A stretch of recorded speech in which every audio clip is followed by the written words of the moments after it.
आइए विश्लेषण करते हैं कि आखिर 35 साल की सत्ता हितेंद्र ठाकुर का गढ़ भारतीय जनता पार्टी हिलाने में कैसे कामयाब हो गई।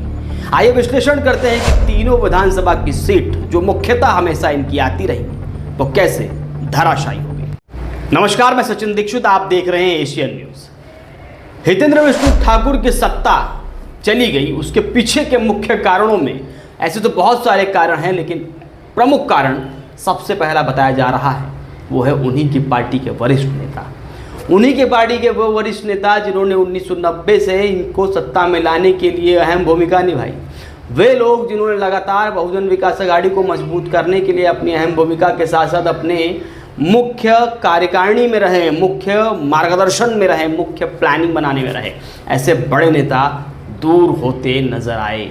इस चुनाव में उन्होंने न प्रचार किया और ना ही सीटी चुनाव चिन्ह पर बटन दबाने के लिए अपने लोगों को ही उन्होंने अनुरोध किया। बिल्कुल नहीं, उन्होंने कोई ऐसी भूमिका नहीं निभाई जिसे बड़ी भूमिका के रूप में देखा जा सके।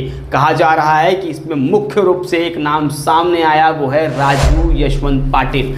इनका नाम इसलिए भी सामने आ रहा था क्योंकि जिस तरीके से उन्होंने बगावती तेवर अपनाते हुए पार्टी छोड़ने की बात अंदर खाने उनकी चल रही थी कि एकाएक उन्होंने इस बात को नकार दिया, लेकिन जिस तरीके से उनकी भूमिका संपूर्ण चुनाव में नजर आई वो संशयात्मक थी। इसके अलावा भी महेश पाटिल कहाँ थे पूरे चुनाव में। महेश पाटिल जो बहुजन विकास अघाड़ी के वरिष्ठ नेता माने जाते हैं वो भी पूरे चुनाव में नदारद थे। इसके अलावा भी बहुत सारे ऐसे कार्यकर्ता हैं जो वरिष्ठ हैं, जो काम कर रहे हैं लंबे समय से, खासकर 1990 और 95 से लेकर अब तक वे कहीं न कहीं जड़त्व रूप से काम नहीं कर रहे थे, जमीन पर काम नहीं कर रहे थे और कहीं न कहीं उनकी मंशा कुछ और ही थी। सूत्र ये बताते हैं कि उन्होंने बहुजन विकास अघाड़ी की जीत की मनोकामना भी नहीं मांगी थी, यानी वो चाहते थे कि इस बार सत्ता परिवर्तन हो। हालांकि वैसे और कौन लोग हैं वो अभी भी सस्पेंस बना हुआ है। इसके अलावा मुख्य रूप से 19 तारीख का दिन जिसमें ली विवांता होटल में विनोद तावड़े जो राष्ट्रीय महामंत्री भारतीय जनता पार्टी के हैं वो वहां पर उपस्थित थे।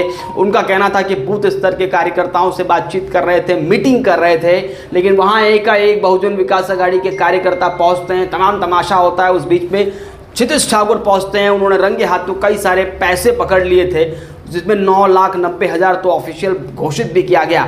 उस संपूर्ण माहौल के बीच में जो मारपिटाई के वीडियो वायरल हुए, खासकर सुदेश चौधरी को, विनीत तिवारी को, नारायण मांजरेकर को और तमाम भारतीय जनता पार्टी के छोटे बड़े कार्यकर्ता और कुर्सी फेंकना और जिस तरह से आक्रोश प्रदर्शन था, वो जो अटैकिंग रुख था उसकी वीडियो जो बाहर वायरल हो गई, उसके वजह से भी खासा खामियाजा भुगतना पड़ा। बताया जा रहा है कि इस तरह के वीडियो आने के बाद पढ़ा लिखा समाज है, जो सीनियर सिटीजन है, जो समाज को शांतिपूर्ण तरीके से देखना चाहता है, वो इस तरह के वीडियो को बिल्कुल पसंद नहीं कर रहा था। सुदेश चौधरी पर जब मारपिटाई हुई और उनका वीडियो वायरल हुआ, उसके बाद तमाम लोगों ने अलग अलग संगीत लगाकर इस तरह के वीडियो को वायरल किया। लेकिन इस वीडियो को देखने के बाद में आप देखिए फुलपाड़ा, सहकार नगर, डोंगरपाड़ा, जहां पर माना जाता है कि सुदेश चौधरी का होल्ड है, वहां पर हमेशा बहुजन विकास अघाड़ी आगे रही है। लेकिन इस बार के चुनाव में इस वीडियो का खामियाजा इस तरह से भुगतना पड़ा कि वहां पर बहुजन विकास अघाड़ी को पीछे रहना पड़ा और भारतीय जनता पार्टी को लीड मिली। बताया ये भी जा रहा है कि इन्हीं कारणों की वजह से जो वीडियो वायरल हुए उसका खामियाजा खासा भुगतना पड़ा।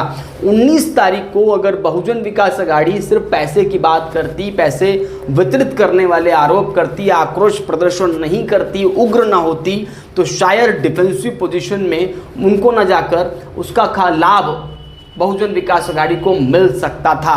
लेकिन अटैकिंग पोजीशन से कहीं न कहीं उस तरह के वीडियो सार्वजनिक तौर पे वायरल होने के बाद लोगों ने इसे अलग ही दृष्टिकोण से देखा और उसका मतलब साफ तौर पे नतीजों में नजर आया। इसी जो मुख्य बात बताई जा रही है, सूत्र बताते हैं कि जो लाड़की बहन योजनाएं संपूर्ण महाराष्ट्र में तो असर की है, साथ ही साथ नाला सोपारा और वसई और बोईसर की सीटों पर खासा असर किया है, जिसकी वजह से बहुजन विकास आघाड़ी को खामियाजा भुगतना पड़ा, क्योंकि बहुजन विकास आघाड़ी अपनी नीति महानगर पालिका की बता तो रही थी, लेकिन बताते वक्त वो लाउड नहीं हो पाया, क्योंकि वो इस तरह से एडवर्टाइजमेंट नहीं हो पाया जिसके वजह से उसका सीधे तौर पे फायदा बहुजन विकास आघाड़ी को मिला हो, ऐसा बिल्कुल नहीं है। लेकिन लाड़की बहन योजना के तहत जो 1500 रुपये प्राप्त हो रहे थे और जो 2100 रुपये प्राप्त होने का वादा किया गया था, इन दोनों बातों को देखने और समझने के बाद महिलाओं ने अधिकाधिक वोट बहुजन विकास आघाड़ी को ना करते हुए सीधे तौर पे भारतीय जनता पार्टी को किया। हालांकि जो वोट मिला है बहुजन विकास आघाड़ी को वो कम नहीं था, 1,27,000 के आसपास हितेश ठाकुर को। वहीं जो बहुजन विकास आघाड़ी की हार वसई में हार हुई है महज 3,000 वोटों से हुई है। तो ये दोनों ही हारों में या दोनों ही प्राप्त वोटों की प्रतिशत के आधार पर तो बहुत अच्छा परफॉर्मेंस है विपक्षी भूमिका के रूप में। हालांकि जीत तो जीत होती है। चौथी मुख्य बात बताई जा रही है ओवर कॉन्फिडेंस। 17 तारीख के बाद बहुजन विकास आघाड़ी के कुछ लोगों का ओवर कॉन्फिडेंस था, जिसकी वजह से हार का सामना करना पड़ा।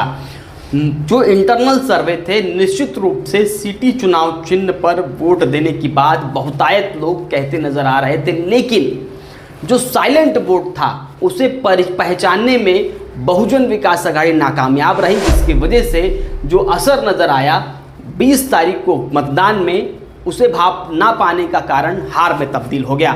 यानी अति उत्साह भी 17 और 18 के आसपास और 19 के पास तो इस तरह की चर्चा हो रही थी कि अब हम लीड कितना लेंगे, उस पर चर्चा हो रही थी। तो ये कहीं ना कहीं जो अति आत्मविश्वास बढ़ा उसका भी खामियाजा बहुजन विकास आघाड़ी को खासा करना पड़ा।